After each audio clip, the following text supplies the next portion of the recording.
Welcome to the Intelligent Human Leadership Podcast, where we cut through the noise so you can lead yourself and others with clarity, purpose, and resilience. I am David Carr, your host. So grateful to have you back once again this week, where we are picking up on leadership that works. We're going to cover communication, where drama and dropped balls begin.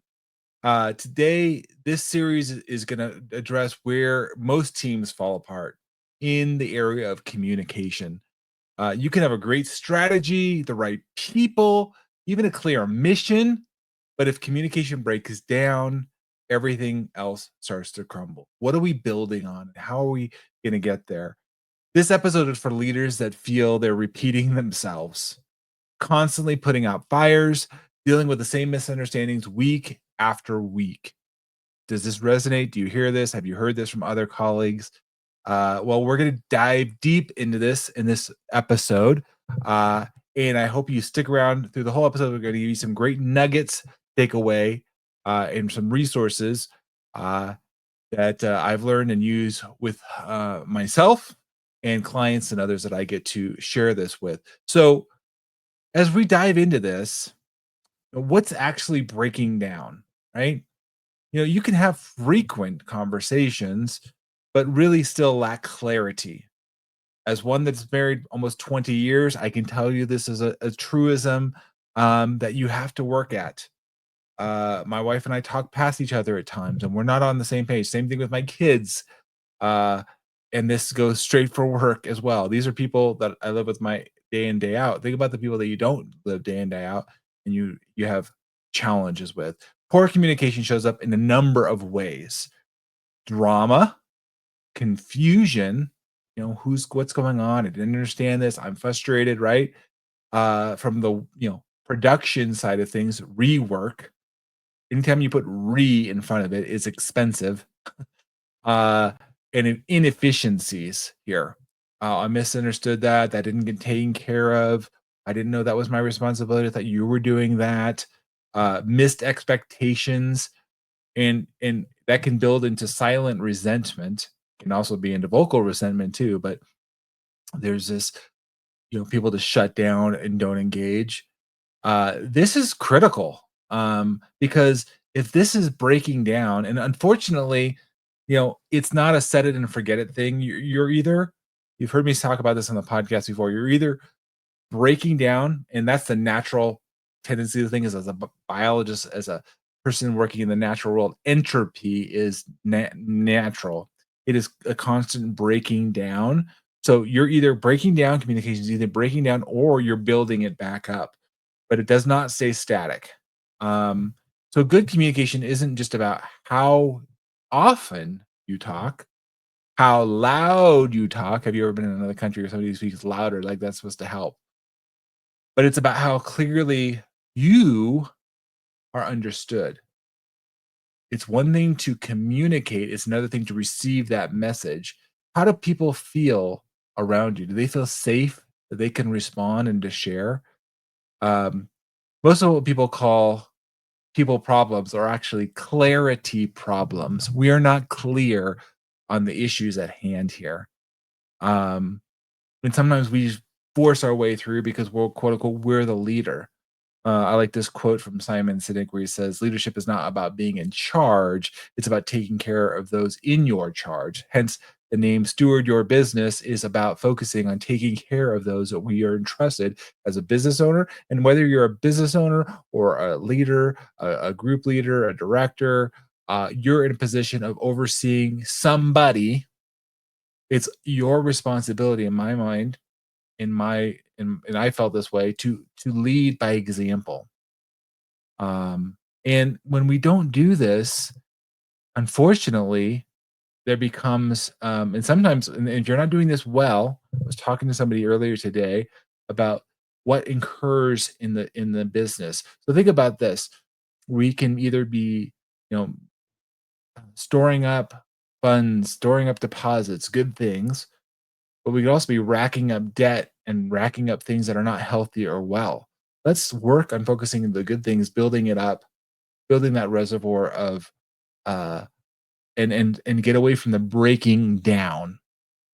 Now, the challenge is we're facing this breakdown in a number of ways. I'm going to get to some solutions here toward the end, so stick with me. But the reality is, we got to peel away some of these layers of challenges in communication. Oftentimes, I look at it in kind of three dimensions, if you will. I look at it the external world, the things that are going on around us, which means I'm feeling misunderstood. The team misses the mark. There's deadlines that are slipping. These are things that are going all around us, um, and it's going to lead to, I call, the internal framework or understanding. But there's a breakdown here, in multiple levels, and oftentimes we don't see it all that way initially. We're a little blinded by emotions or frustrations, and wondering, do they even hear me? That's an internal one, right? Think about this, like, yeah, I'm internalizing what's going on. I mean, I may be misunderstood. That's the other person misunderstanding me. That's the external. I may be feeling misunderstood, um, myself, like somebody else. I'm not understanding them. So, can you see the dynamics here, this external and internal? And then, depending on your natural voice, you guys have heard me talk about this in the past, your voice order or your approach to speaking and leadership, this can be quite challenging. Um, and honestly, what it breaks down to, even philosophically, if our communication is unclear, our culture becomes confused, it becomes muddled. The message is fuzzy, the mission suffers. Um, And there's good people, like I started the episode here. We could have good people. We have good systems in place, but there's a breakdown in how we're communicating with each other. Um, I've talked with a number of people today about using technology like AI, but whatever you put into a system is only as good as you're able to interpret it and extract it. If you're not putting things in and able to and then interpret it and it takes it both ways, then you're not going to really get it. It's not going to be that helpful. It's going to be muddled. And so if your team doesn't understand you, they're not going to trust you. And if they don't trust you, they're not going to follow you. This is something I learned early on when I was starting to step up into management and leadership. And I started to do my own work and myself to become a better leader, to become the example. Now, here's the thing. Am I there? I'm better, but I'm not all there. This is a lifelong pursuit, and and you try to do this on your own. It's difficult. It is difficult. Now I've done it, and I got help. I got external help. I took different courses and engaging different people, and I'm better at it today than I ever have been. But there's a lot more to improve, and so I want to encourage you here to look across these different areas in your life, the external challenges, and those are usually the easiest ones to get to.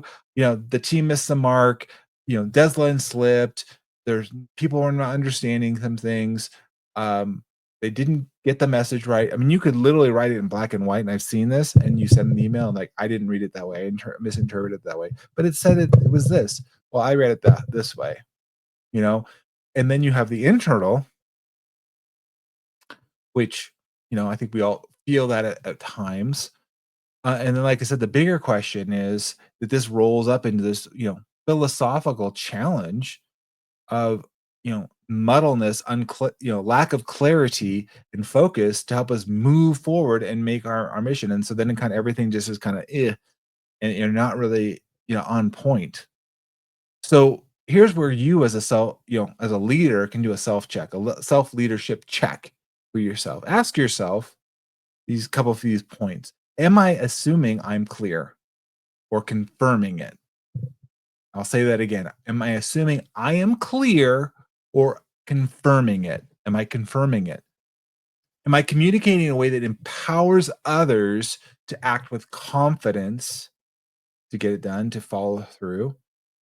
Or I'm a person that's perhaps manipulating, perhaps being unclear, ambiguous, let's just say?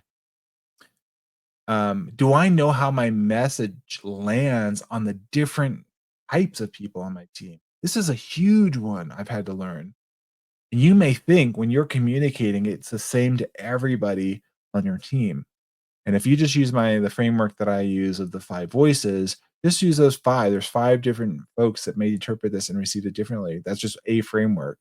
But, you know, if your team is not all the same, they're not robots, they're not, now they'd be very similar, but they're not all gonna do that everything the same.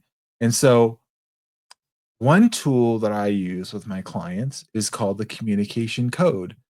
You guys have maybe heard me mention this before. In fact, there's a whole book on it. Unlock every relationship, one conversation at a time. Those of you watching this on YouTube or catching it, you see the book here. But there's actually a free assessment that I use that you can actually go through this. Just message me communication code. I'll send you the link to it. It's on my website. But it helps teams avoid these misfires by clarifying what kind of conversation are you trying to have. I have a whole other episode on that. Please go back and check on that one. But whether you're looking for collaboration, feedback, just need to be heard, naming the goal of your communication up front eliminates a lot of drama on the back end. What are you trying to communicate here? Are you clear on that? Is it, a form of critique, clarity, collaboration, celebration? Um, how often do you enter a conversation assuming alignment only to leave with frustration or to, somebody perhaps agreed? This is a pitfall that I had as a connector was I would tend to agree to be agreeable. However, I wasn't truly honestly being honest with myself in full agreement with what was being communicated or shared. And so that has to do with me as a leader, not necessarily the other person. They thought they were communicating it clearly, everybody's on the same page, and I was not being um, forthright in my understanding and a application of what was being shared. What would shift if your team had a shared language for communicating clarity, for example? This is powerful stuff, you guys. I know it may sound simple and simplistic. Sometimes the simplest things are hard to actually implement on a regular basis.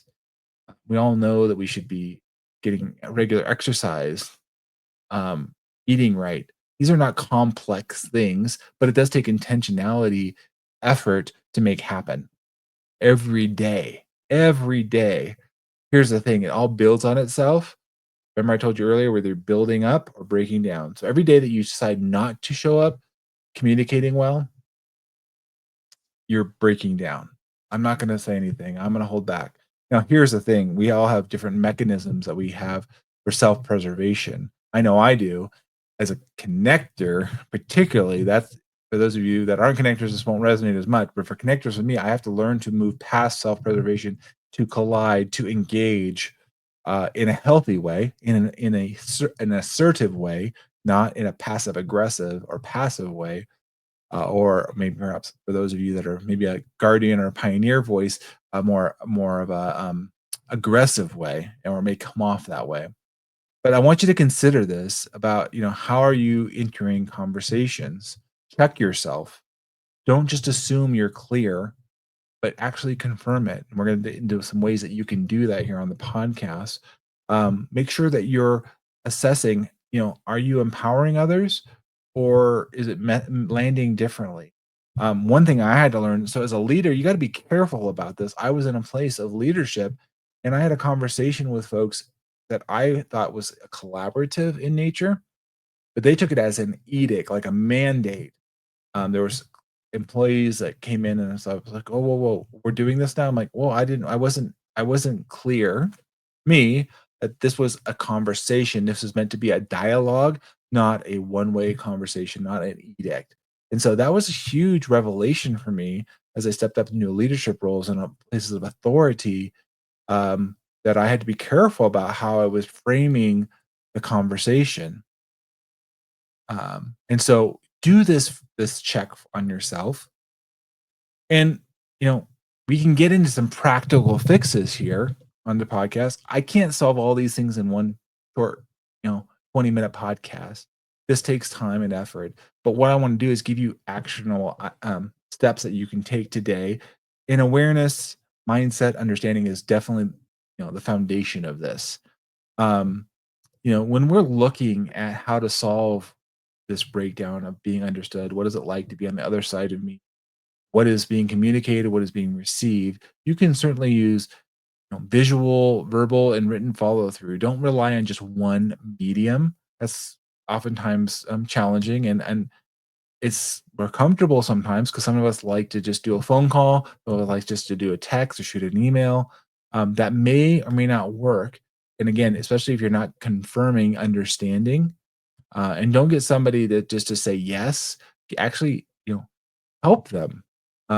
Confirm actually clarity. What did you hear me say? I think if you're ever being taught something, see if you can teach it back. Like that is a great exercise for if you share it and then tell me what you heard back. What is the steps? And either affirm that they got it right or clarify to them. No, you got most of that right. However, this was off. One of the things I found um, pretty consistent mm, where I spent 20 plus years in environmental consulting is people would give uh, a staff member an assignment. Say they would give them an assignment and they say, "Hey, write this report. I need this report by Friday." Well, that's okay. That's good. There's a report that needs to be written and it needs to be done Friday. But Friday, what time? So be really clear on what your expectations are. Um, this is the big one usually I find is write a report. Okay, write a report. Yes.